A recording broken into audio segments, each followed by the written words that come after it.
Bonjour à tous, c'est Laura, j'espère que vous allez bien. Je vais faire une capsule aujourd'hui plus sur les polarités des flammes jumelles, à savoir la polarité yin et la polarité yang. Et plus particulièrement, je vais en venir à vous poser une question, et plus particulièrement je dirais pour les féminines. Et si depuis le début vous vous trompiez de polarité? C'est une question à laquelle j'ai été confrontée assez longtemps. Euh, cette vidéo va répondre à quelques questions que j'ai pu avoir dans les commentaires de mes vidéos et va être aussi le fruit d'une certaine réflexion que j'ai pu avoir sur moi-même. Donc c'est bien évidemment que ma vérité et une réflexion que j'ai pu aussi avoir suite aux personnes que j'ai en guidance personnalisée et qui se trouvent un petit peu dans ce cas de figure qui est le même que moi effectivement. Donc pour tous, nous allons voir un petit peu les polarités yin et yang. Je ne vais pas développer les caractéristiques de ces polarités. Je vous invite à vous renseigner directement là-dessus, mais plus sur le fait que vous vous soyez trompé de polarité. Alors, pourquoi j'en suis venue là? Plus particulièrement parce que personnellement, je me suis longtemps cherchée au niveau polarité. Je n'ai jamais réussi à me retrouver dans les étiquettes que l'on me donnait en tant que yin ou bien yang. Et je comprends aujourd'hui pourquoi je me suis longtemps cherchée, pourquoi je me retrouvais aussi bien dans le yin que dans le yang. Eh bien, tout simplement parce que entre autres, avant la réunion, enfin avant la retrouvaille, la reconnexion d'âme avec mon jumeau, j'avais déjà bien travaillé en amont sur mes polarités. J'avais fait vraiment un travail de compensation. Ce qui fait que lorsque je suis, je dirais, arrivée au moment de la reconnexion d'âme avec mon jumeau, j'étais déjà en fait équilibrée entre mes polarités yin et mes polarités yang. Voilà, donc déjà c'est une première chose et je pense que c'est la raison pour laquelle aussi j'ai été amenée très tôt à faire des polarités en disant que le masculin c'est le sexe masculin et la féminine c'est le sexe féminin et non pas les polarités. Donc ça c'est une première chose. Donc en effet il y a par retour de guidance personnalisée, j'ai pas mal de personnes qui se cherchent, qui n'arrivent pas à se définir, qui se trouvent à la fois chez le yin et à la fois chez le yang. Vous pouvez être dans ce cas de figure, c'est-à-dire d'une part faire partie de ces parcours courts dont parle Fabien Marchand, qui se sont rencontrés, je dirais, à partir de fin août 2015, pour lesquels, en définitive, la personne qui est éveillée au lien, la première, est le runner. D'accord? Donc, tous ces petits éléments-là, mes questionnements, les personnes que j'avais en guidance personnalisée, ce que peut dire Fabien Marchand par rapport à ses couples récents, et puis il y a peut-être 2 ans maintenant, le fait qu'une personne que vous connaissez bien, Pascal Montagnac, m'ait effectivement dit que j'étais runner, mais à ce moment-là, je ne voulais pas l'entendre, d'accord? Donc au fur et à mesure, les choses se sont éclaircies. Et quelque part, je vais vous expliquer un petit peu après, ça ne m'a pas empêché de faire mon travail, de développer mon yang dans la matière. D'accord? Donc je vais essayer d'être assez claire, de faire ça de manière chronologique pour ne rien oublier. D'accord? Alors déjà, les parcours courts, souvent les personnes, le runner, est l'éveillé en premier et celui qui a conscience du lien. Que ce soit le runner ou le chaser dans ces parcours courts, le travail a déjà été fait en amont, surtout pour le runner, en ce qui concerne les purifications des blessures. Donc on se retrouve à partir de fin 2015 dans des couples récents où les deux polarités ont déjà travaillé, avant la reconnexion des âmes, ont déjà travaillé sur le plus gros des blessures. Donc c'est peut-être la raison pour laquelle on parle de parcours court, parce que le travail qui a été fait en amont ne sera plus à faire après la reconnexion des âmes. Cela dit, si on parle de parcours personnel, indépendamment de celui des flammes jumelles, ça peut être quand même un parcours long, parce que ce travail qui a été fait en amont de la reconnexion des âmes peut s'être effectué sur plusieurs années. Ok? Donc ça, c'est la première chose. Donc, deuxième chose, et si depuis le début, vous vous étiez trompé de polarité? Si depuis le début, vous vous cherchiez, vous n'arriviez pas à vous définir dans telle ou telle polarité, peut-être que vous correspondez à ce type je dirais, de personne qui est runner yin, éveillé en premier au lien. Alors, vous allez me dire, non, non, non, non, c'est pas possible, je suis pas runner, j'ai beaucoup chassé mon jumeau, je lui ai beaucoup couru après. Oui, effectivement, c'est pour ça qu'on a du mal à se définir, parce qu'au début, on chasse notre jumeau hein, ou notre jumelle. Même si on est runner éveillé, on chasse l'autre en fait. On a l'information qu'il faut qu'on aille vers l'autre. Notre âme nous pousse à aller vers l'autre, donc on le chasse, d'accord? Donc c'est vrai que dans ce mode de fonctionnement, les choses sont inversées. C'est-à-dire qu'au départ, le runner chasse et au départ, le chasseur fuit.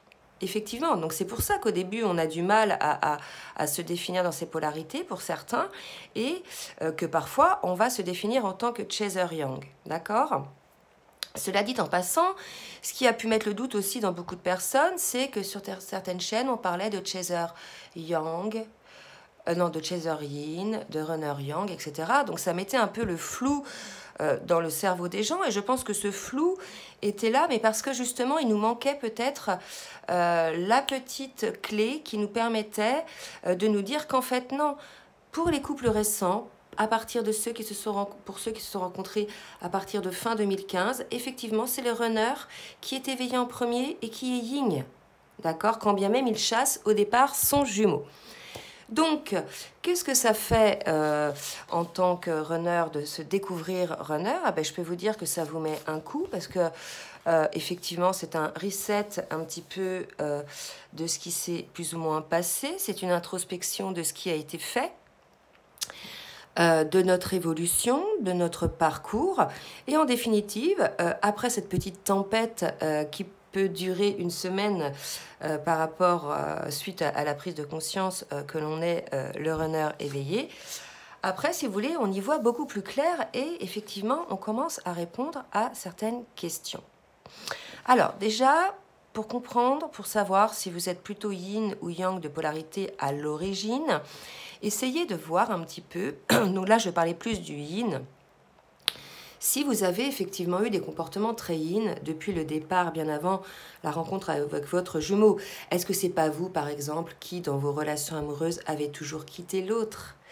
Est-ce que c'est pas vous qui avez eu du mal à vous engager dans peut-être des relations ou par exemple à vous engager dans des achats de longue durée comme l'acquisition d'une maison qui peut faire peur à certaines polarités yin qui ont effectivement du mal à s'ancrer dans la matière, d'accord?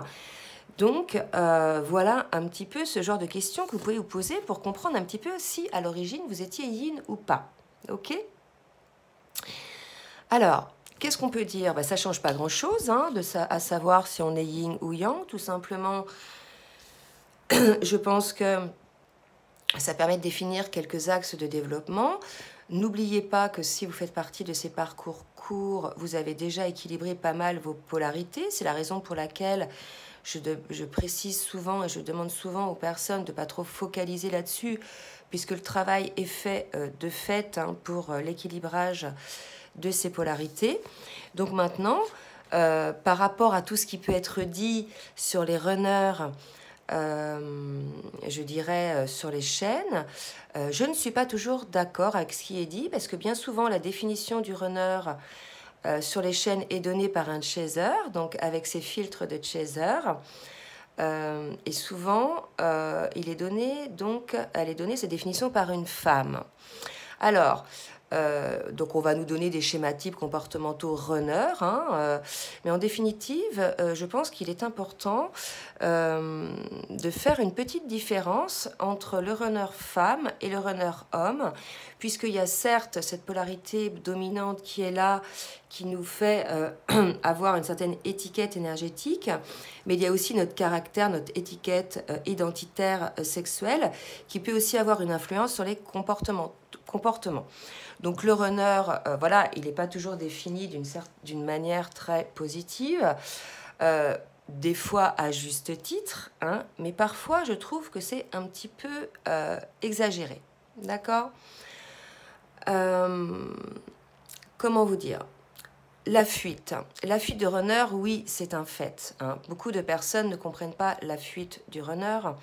Donc moi, je vais vous donner ma raison à moi de ma fuite, hein, en tant que runner, pour que peut-être certaines personnes aient peut-être des éclaircissements. Ça va peut-être pas parler à tout le monde, cette vidéo, hein, mais je suis amenée à la faire depuis un petit moment et j'y reviendrai.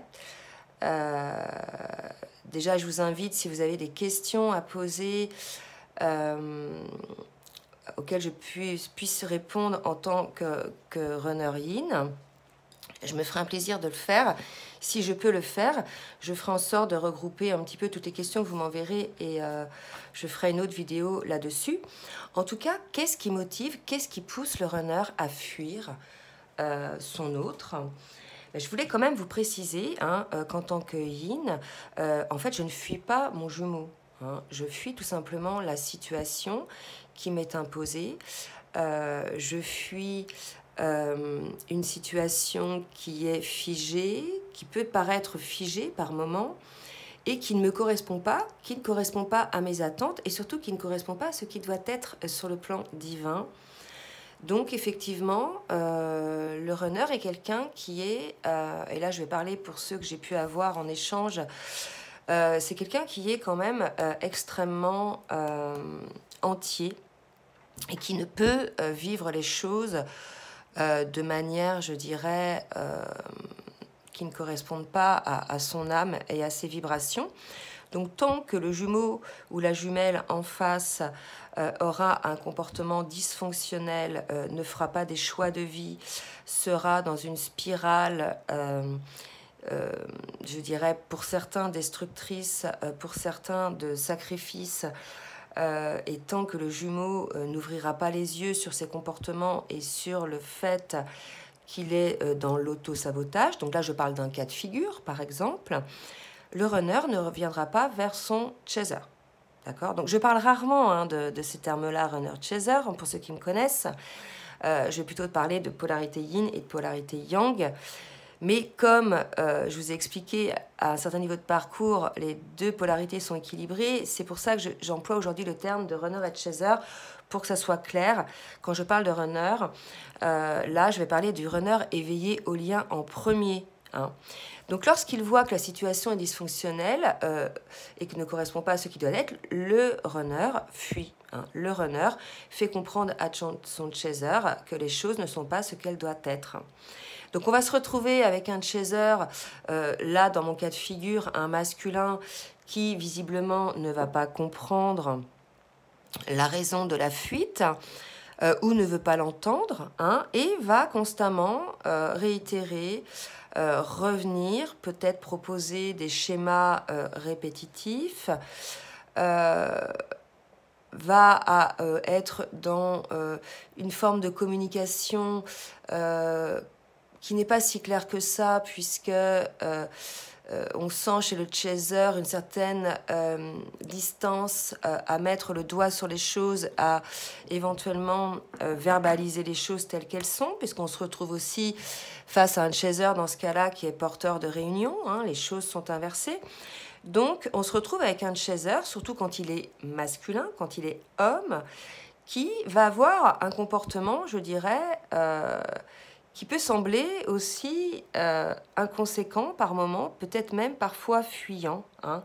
Donc faites bien attention, hein, la fuite n'est pas toujours l'apanage du runner. Elle peut être aussi celui donc, du chaser. Voilà. Donc pour ce qui concerne la fuite du runner, hein, en fait, rassurez-vous, les chasers, que vous soyez homme ou femme, ce n'est pas vous que fuit votre jumeau ou votre jumelle, en définitive, c'est la situation, l'impossibilité peut-être de cette réunion dans la matière en l'état actuel des choses. D'accord? Donc voilà, je voulais faire une petite capsule pour peut-être éveiller en vous cette question. Suis-je finalement, si je suis quelqu'un qui me cherche depuis longtemps au niveau de mes polarités, si régulièrement je me retrouve dans les polarités, dans les guidances côté homme et côté féminine, Peut-être que vous êtes effectivement le runner, mais que vous n'avez pas pu vous en apercevoir parce que vous avez vraiment eu ce sentiment de courir après votre autre, donc avoir eu ce sentiment d'être le chaser.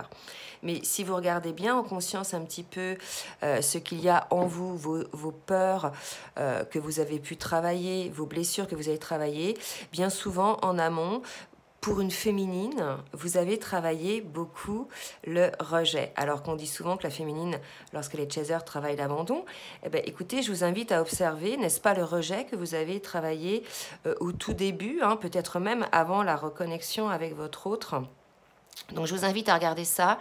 N'avez-vous pas vous travaillez beaucoup plus le rejet? Bien sûr, ça ne vous empêche pas de travailler aujourd'hui la blessure d'abandon, hein, il n'y a pas de souci.